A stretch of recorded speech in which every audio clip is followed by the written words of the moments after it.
Alhamdulillahirabbil alamin. Pada pagi hari ini saya berkesempatan untuk berbincang-bincang ya dengan Ustadz Jahid Mubarak, Dr. Ustadz Jahid Mubarak.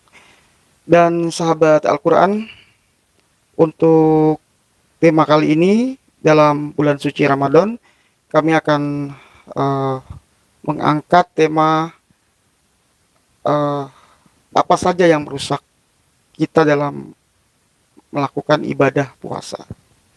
Assalamualaikum Pak Ustadz. Waalaikumsalam warahmatullahi wabarakatuh.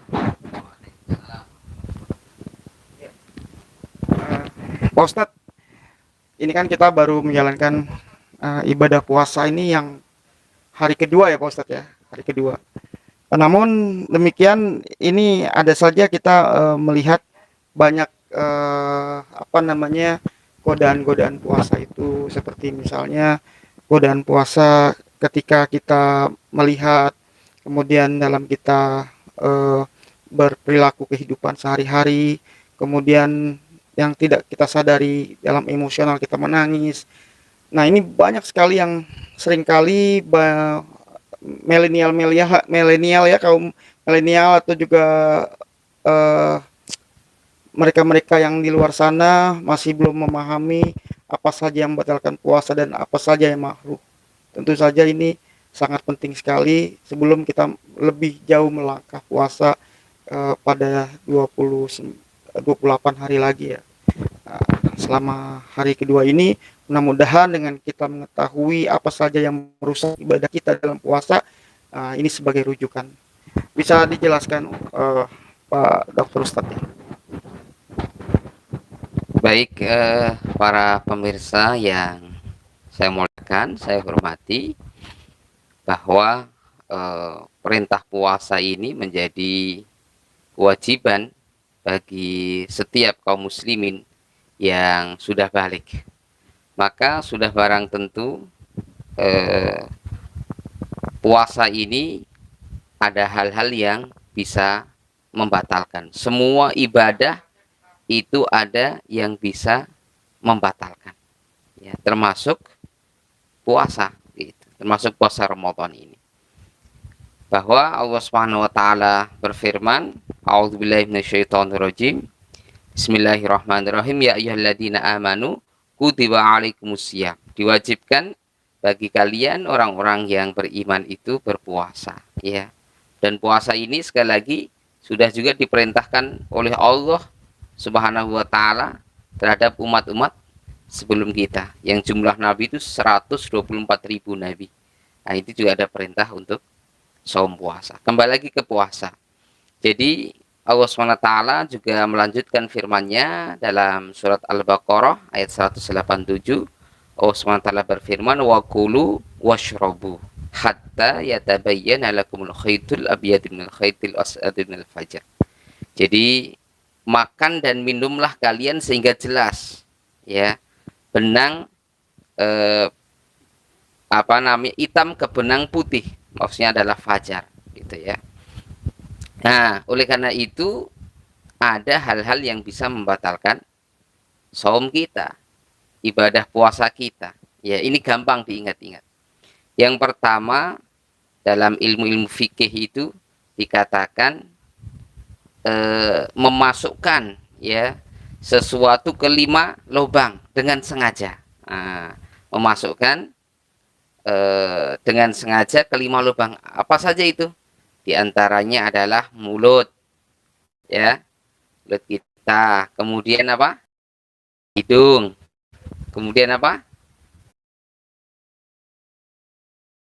Entah cairan apa, dengan sengaja tadi, ya. Itu, maka itu membatalkan. Apalagi dimasukkan ke duburnya, ya, yang keluar air besar, dimasukkan juga di lubang keluar kencing misalnya, itu juga tidak boleh.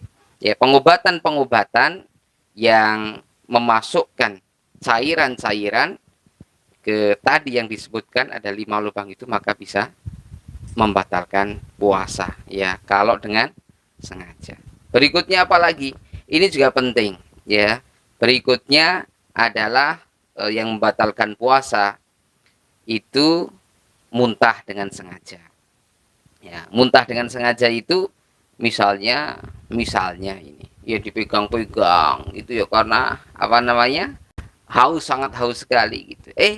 Tahu-tahu karena dipegang-pegang seperti itu atau dimasukkan eh, jari jemari kita ke mulut gitu sehingga bisa muntah, ya, maka itu bisa membatalkan puasa gitu. Maka harus hati-hati ini bagi siapapun itu, terutama milenial, hati-hati ya gitu. Atau misalnya ada sesuatu yang memang bisa menjadikan kita ini bisa muntah dengan sengaja, misalnya penggunaan apa namanya yang tidak lazim, misalnya di setiap hari kita, misalnya parfum atau lotion, itu hati-hati ya, itu bisa membuat kalau berlebihan itu muntah ya dengan sengaja, maka membatalkan puasa ya.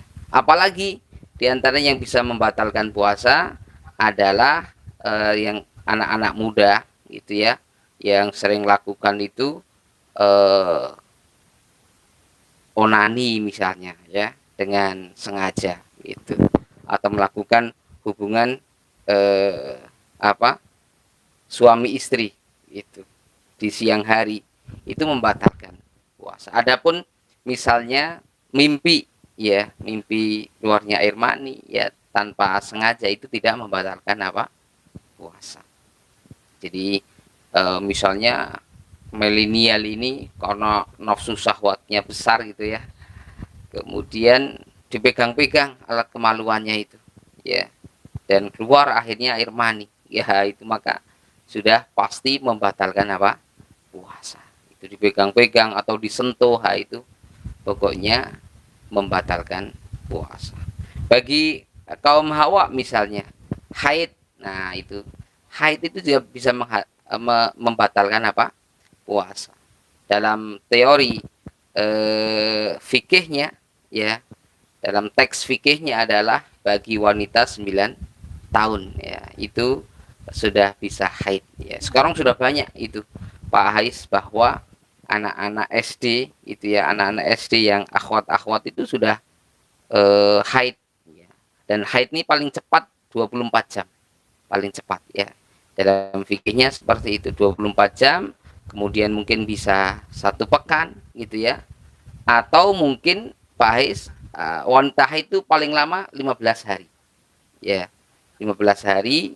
Dan apa namanya, kalau selebih 15 hari dalam fikih itu adalah mungkin itu penyakit ya, atau yang disebut dengan apa namanya, darah kotor gitu.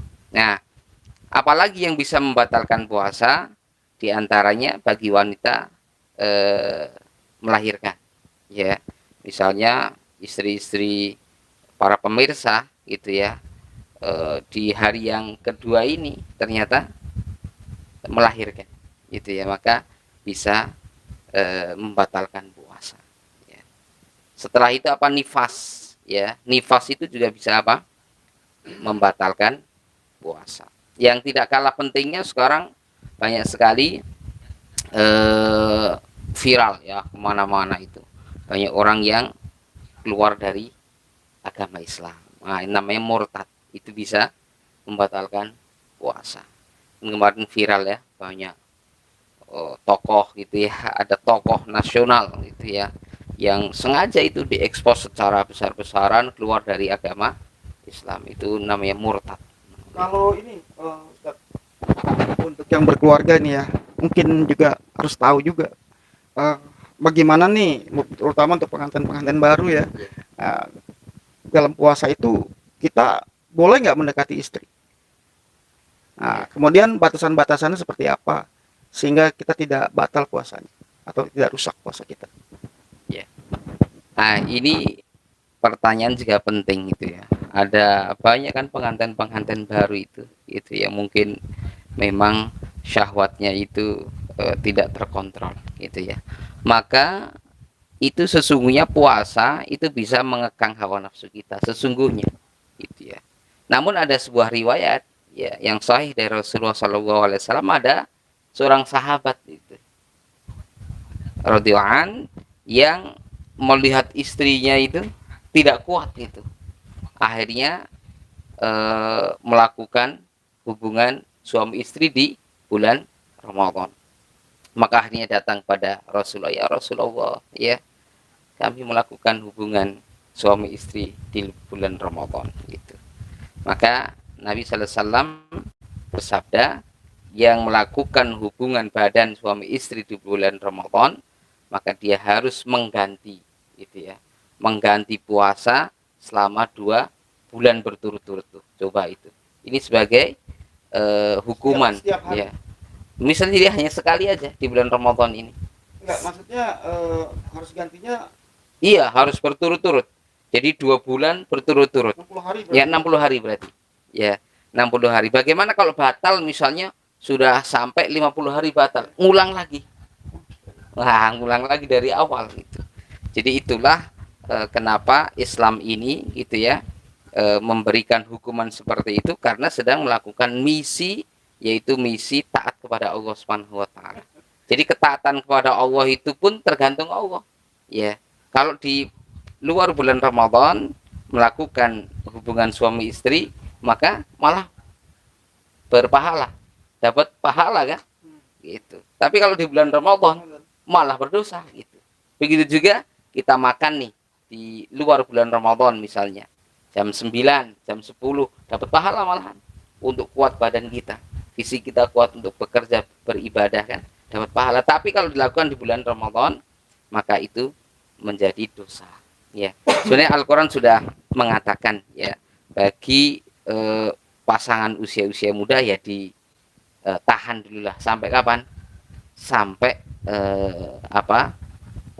terbitnya gitu ya, atau tenggelamnya matahari di barat ya. Ketika sudah adzan Allahu akbar gitu, boleh langsung ya mendekati apa? Istri, walaupun belum buka ya. Jadi bukanya dengan melakukan hubungan suami istri yang membatalkannya itu boleh itu. Wah, itu di dalam. Jadi kalau misalnya cuman bermesra-mesraan sama istri ya, kalau sampai keluar itunya air air mani, maka membatalkan ya. Maka khusus di bulan Ramadan itu ibadahnya harus betul-betul. Saya lanjutkan kisah tadi, sahabat tadi akhirnya menghadap Nabi, dan Nabi mengatakan, oh hukumannya begitu ya, hukumannya adalah puasa ya, dua-duanya ini 2 bulan berturut-turut ya, jadi 60 hari. Kalau misalnya tidak bisa gitu, kata Nabi Shallallahu Alaihi Wasallam, memberikan makan ya bagi fakir miskin ya. Kalau nggak bisa, itu adalah memberi makan setiap hari atau cukup sekali saja? Itu sekali sebanyak 60 orang berarti. Oh, selama 60 ya orang. Bukan selama 60 orang ya. Misalnya mau sehari boleh dipanggil tuh fakir miskin, seharga makan yang seharga makan dia makan ya. Jadi misalnya pasangan suami istri yang baru ini sekali makan misalnya ya 300.000, wow masih muda gitu kan, berarti kali aja ya 300.000 kali 60 berapa ya, 3 ya 1.800.000 kan ya, betul nggak? Kalau makannya itu, Kalau makannya 300.000 sehari. Ada orang makan 300.000 sehari? Oh, bisa di restoran maksudnya. Oh, gitu ya. Untuk ukuran standar aja, Ustaz. Ya standar berarti ya, mungkin kalau di rumah ya, kalau di Padang itu berapa? 10.000 ya. Gitu. Ya kalikan ya. Jadi memang ketika melakukan misi. Jadi kalau misalnya orang mampu nih, segini mah saya bisa bayar. Gitu. Nah, jadi begini, itu adalah ya kriteria itu harus dijalani dulu ya. Yang pertama tadi ya, kalau misalnya orang yang kaya-kaya kan gampang banget kan gitu ya. Tapi kenapa hukuman seperti itu adalah yang pertama, kalau mau nggak mampu udah dicoba nggak mampu ya, baru turun yang grade kedua. Nggak mampu itu turun yang grade ketiga. Jadi memang orang-orang yang melakukan pelanggaran itu ada hukumannya. Karena bulan Ramadan ini banyak juga pahala yang melimpah dari Allah Subhanahu wa taala, kan beda itu. Misalnya Pak Hais ini melakukan kunjungan silaturahmi di luar bulan Ramadan. Mungkin pahalanya 3 atau 10 gitu ya. Atau mungkin 100. Tapi kalau di bulan Ramadan melakukan liputan seperti ini silaturahmi, walaupun nggak dapat teh gitu kan, nggak dapat kopi, tapi pahalanya berlipat ya. Bisa 700, bisa 1000, bahkan unlimited ya. Apalagi kita menyiarkan juga ya. Apalagi Orang menyiarkan. yang tidak tahu jadi tahu ya. Ya. Jadi kembali lagi bahwa hukuman yang Allah berikan kepada seorang hamba yang melanggar itu sesuai dengan yang dia lakukan. Ya. Jadi al jaza ya bijinsil amal gitu. Ya, dalam sebuah hadis itu bahwa hukuman itu sebagaimana amalannya. Begitu juga reward dari Allah Subhanahu wa taala sesuai dengan amalannya. Karena Ramadan ini betul-betul banyak sekali pahala-pahalanya, maka orang yang melakukan kemaksiatan juga sama. Gitu ya. Juga sama, yaitu akan dibalas oleh Allah Subhanahu wa taala dengan yang setimpal juga. Nah, jadi yang hadis tadi, kembali ke hadis tadi, sampai akhirnya sahabat nih, ya Rasul gitu ya, bagaimana mungkin aku bisa melakukan puasa 2 bulan setara berturut-turut, yang baru beberapa hari aja saya langsung sudah ndak sanggup kan gitu ya. Nabi ketawa akhirnya ya, dalam hadis itu Nabi sampai ketawa gitu ya. Ya sudah, kalau begitu kamu memberikan makan fakir miskin gitu ya. Itu masih ada penawaran, ya Rasulullah, kami ini adalah orang yang paling miskin gitu ya, di kampung kami itu paling miskin gitu. Bagaimana mungkin kami bisa mengumpulkan banyak orang dan berikan makan, memberikan budak, tidak bisa juga, kami tidak punya duit gitu ya. Nah, dalam konteks hadis ini akhirnya Nabi ketawa. Setelah itu Nabi SAW mengambil apa namanya kurma ya, kurma yang bagus, kemudian diberikan. Ya sudah, ini bagikan ke fakir miskin. Kata sahabat ini masih mengatakan, ya Nabi, bagaimana mungkin, kami itu sering kelaparan gitu ya. Akhirnya Nabi lagi-lagi ketawa dan ya sudah, itu untuk kamu gitu. Itu untuk kamu. Memang dalam apa namanya sejarah ini banyak orang-orang Badui ya, orang-orang yang datang kepada Nabi Sallallahu Alaihi Wasallam segudang masalahnya gitu ya. Namun akhirnya menjadi hukum tersendiri. Ya, kasus sahabat yang mulia ini akhirnya menjadi hukum kan bagi umat Nabi Muhammad SAW yang melakukan hubungan badan suami istri dengan sengaja, maka hukumannya seperti itu. Jadi kalau misalnya lupa, misalnya gini, banyak orang yang belum tahu, kemudian dia tahu dan dia mengingat-ingat masa lalunya itu, dia sudah lupa berapa kali dia berhubungan suami istri ketika berpuasa, itu gimana hukumnya? Ya, jadi hukumannya adalah sekali. Ya, yang kalau dia tidak tahu, sama sekali tidak tahu gitu ya, maka namanya juga tidak tahu, itu diampuni. Namun ketika sudah tahu kemudian dia melakukan dengan sengaja, maka tadi hukuman seperti itu. Oleh karena itu pentingnya kita ini harus terus apa? Belajar, terutama belajar ilmu-ilmu syar'i yang berkaitan tentang rukun Islam ya. Di antaranya apa? Puasa ini kan masuk dalam rukun Islam, maka perlu kita terus banyak belajar, perlu kita terus banyak bertanya, perlu terus kita berdiskusi ya, sehingga bermanfaat itu.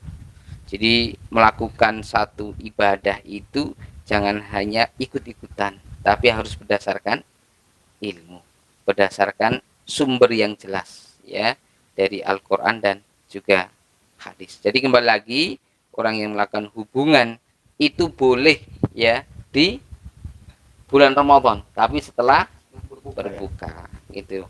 Wala tubashiruhunna anil akifina fil masajid gitu ya.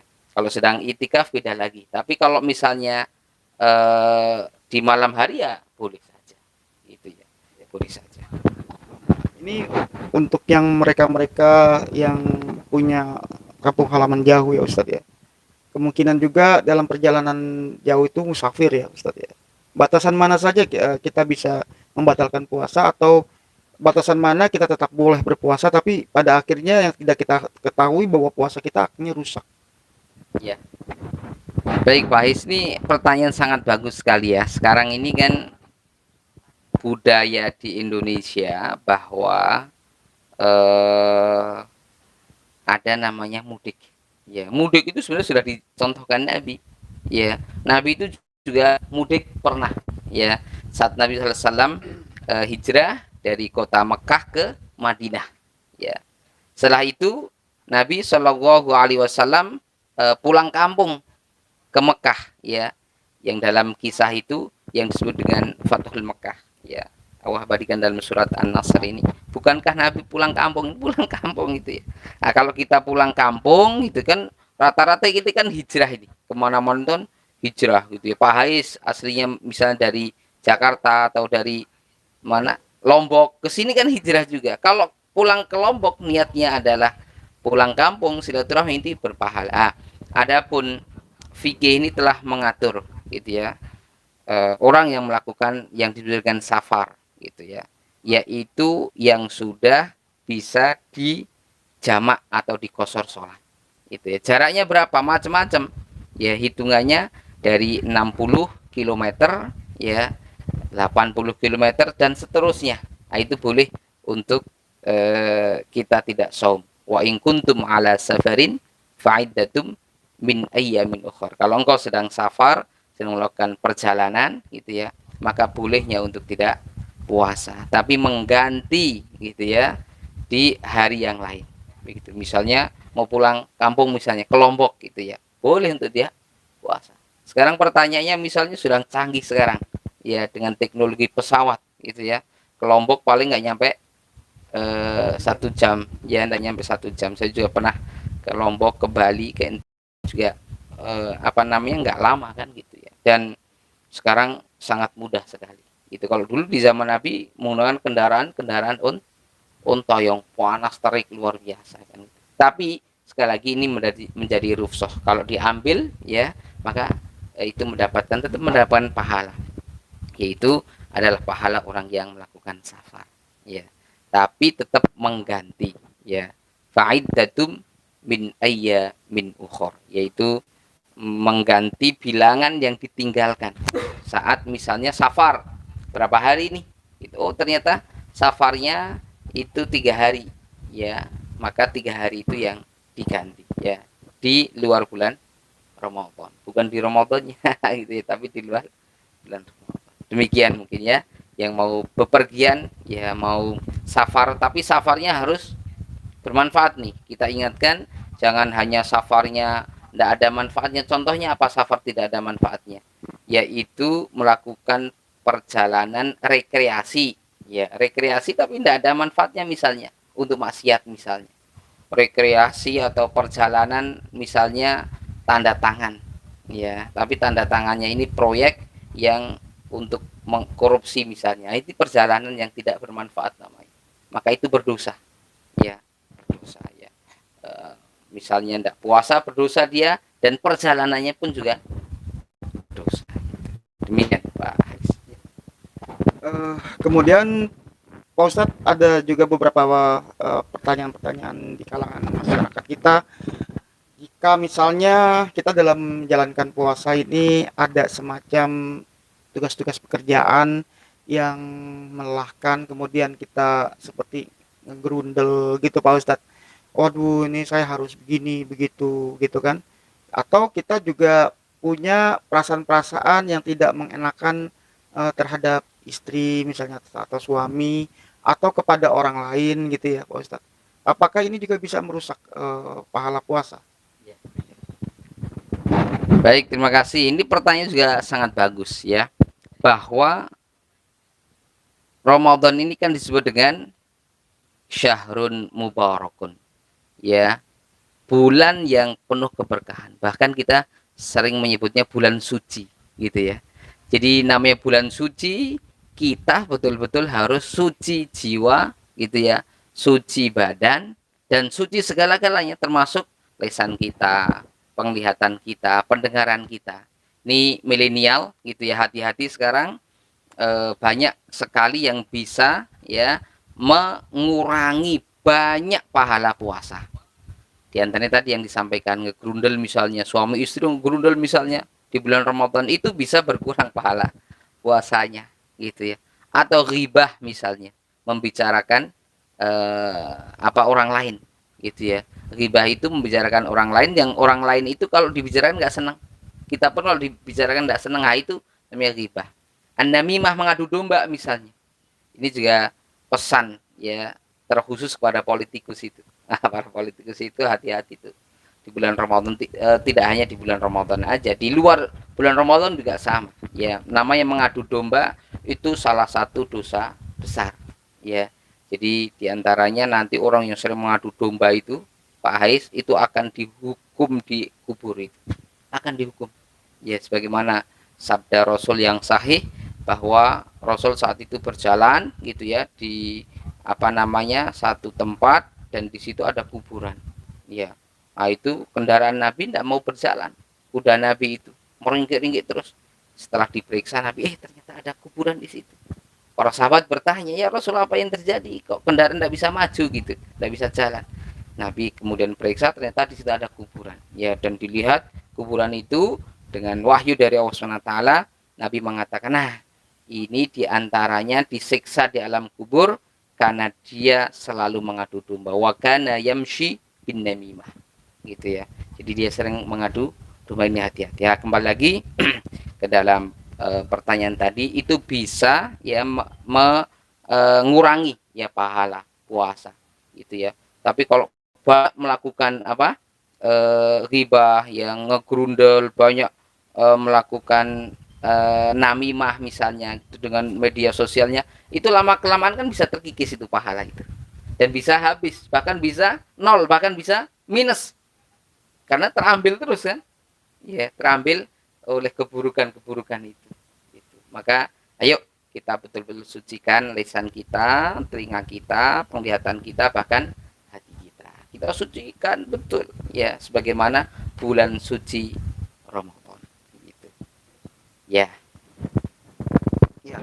Ini pertanyaan kembali nih Pak Ustadz ya, yang sering kali kita temui di masyarakat.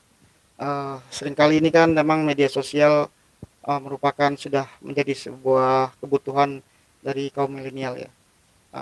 Kira-kira nih batasan-batasan apa saja kita bisa memposting di media sosial agar puasa kita tidak rusak? Baik, para millennials yang saya cintai dan saya banggakan, sekarang ini media ini memang super cepat. Jari jemari kita itu harus kita manfaatkan sebaik mungkin agar menjadi jariah, tapi jariah kebaikan. Jangan sampai menjadi jariah keburukan. Ya, para milenial khususnya yang sekarang sudah tidak gaptek dengan teknologi gitu ya, maka harus ekstra hati-hati ya, menposting, men-share hal-hal yang belum jelas gitu. Kalau belum jelas maka tinggalkan, karena setiap share yang itu berbau maksiat itu pasti dosa. Mengeser yang itu tidak tahu kebenarannya ya, itu bisa jatuh pada mengadu domba, maka itu juga berdosa gitu. Maka oleh karena itu, mari kita betul-betul manfaatkan teknologi ini ya, manfaatkan media sosial yang sekarang super mudah ini untuk melakukan amal-amal kebaikan ya. Jangan sampai akhirnya jari jemari kita ini ya, itu nanti akan berbicara gitu. Sebagai konsep dalam ayat surat Yasin, yang mungkin para pemirsa, para pendengar gitu yang sudah bisa membaca gitu ya, itu kan ada nyanyian sangat ini Pak Hais, sangat terkenal dari Krisye itu ya. Itu bahwa Krisye ini menyanyikan ya satu konsep dalam surat Yasin ya, al yawma akhtimu ala afwahim wa tukallimuna aydihim wa tasyhadu arjuluhum bima kanu yaksibun, kan gitu ya, bahwa nanti mulutnya dikunci, tangannya berbicara, semuanya berbicara. Ini hati-hati ini ya. Jadi kalau tangan kita enggak, saya enggak, wah nanti mulut kita dikunci, tangannya berbicara, betul-betul berbicara, sehingga tidak mungkin kita ini akan selamat dari mizan ya, dari pengadilan dari Allah Subhanahu wa taala. Maka ekstra hati-hati, mari kita sekali lagi jaga sebaik mungkin. Kita jadikan puasa kita adalah puasa yang berkualitas, ya, berkualitas, mengikuti perintah-perintah Nabi sallallahu alaihi wasallam, dan pahalanya kita juga harus berkualitas, dan kuantitasnya juga harus banyak. Maka mari kita jaga diri kita jaga keluarga kita, ya, kita jaga masyarakat kita dari hal-hal yang bisa membatalkan puasa atau juga mengurangi pahala-pahala puasa.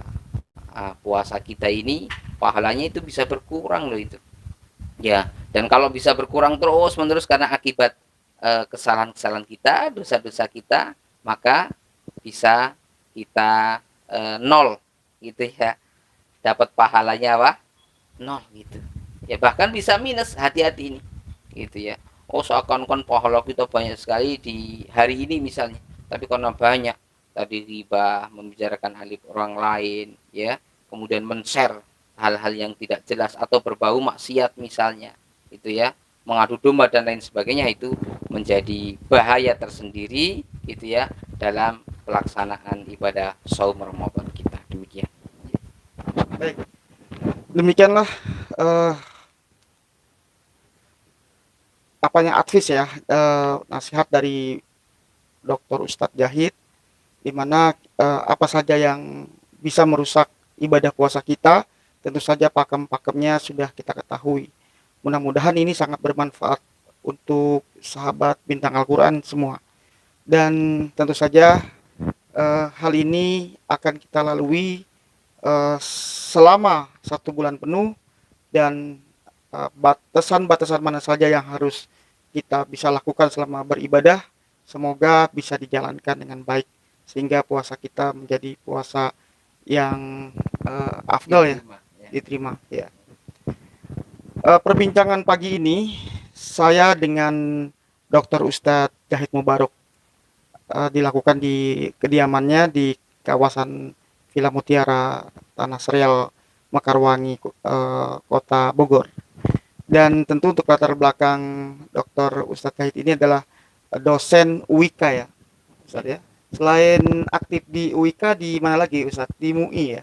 Ya, sekarang jadi kita jadi ketua ya, salah satu ketua di MUI ini, walaupun belum dilantik, tapi insya Allah ada pelantikan di bulan Ramadan. Oh, jadi Ustadz mau jadi ketua MUI Kota Bogor? Jadi begini, MUI ini ada ketua umum dan ketua-ketua yang menggarisbawahi bidang. Ya, saya salah satu ketua yang menggarisbawahi bidang. Jadi ada ketua umum. Ya, jadi kalau nanti disebutkan misalnya di pusat itu ya ketua, kan ketua umumnya satu. Ya, tapi ketua-ketua yang baris bawahi bidang kan banyak. Saya diantaranya ketua yang menggarisbawahi bidang. Ya, jadi juga disebut ketua. Nah, gitu, ketua juga gitu ya. Makanya media itu kalau menulis pasti namanya ketua umum. Kalau yang berbicara ketua umum. Tapi kalau yang berbicara ketua seperti saya, tetap ditulisnya apa? Ketua. Jadi mohon doanya, ini ada amanah baru di MUI Kota Bogor, mudah-mudahan bisa amanah. Silakan para jamaah sekalian bisa diskusi ya, bisa berkunjung di kantor MUI Kota Bogor ya, di area komplek Masjid Raya ya, Masjid Masjid Raya Baranang Siang ya. Demikian Pak Hais, terima kasih.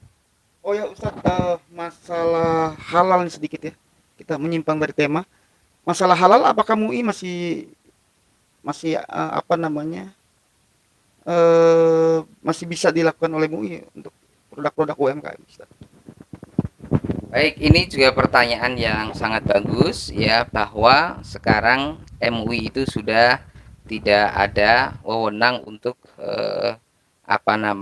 mengeluarkan label sertifikat halal. Jadi sekarang sudah diambil oleh pemerintah, dalam hari ini Kemenak.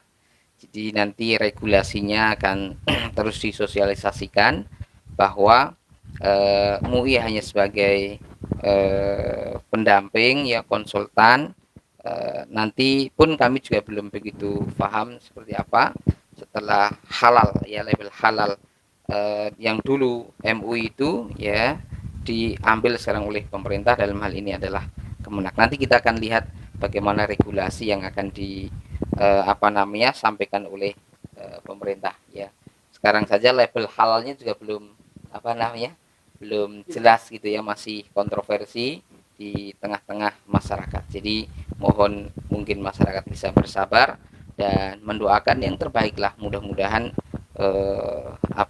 halal yang akan nanti disampaikan oleh pemerintah itu betul-betul gampang diakses gitu ya, gampang juga untuk disosialisasikan dan mudah sekali untuk dipraktekkan di tataran UMKM kita, terutama adalah produk-produk makanan lah itu ya. Demikian. Baik, terima kasih Bapak Ustadz Dr. Jahid Mubarok. Semoga bermanfaat dalam kita menjalankan ibadah puasa. Sahabat Bintang Al-Quran, terima kasih atas perhatiannya. Assalamualaikum warahmatullahi wabarakatuh.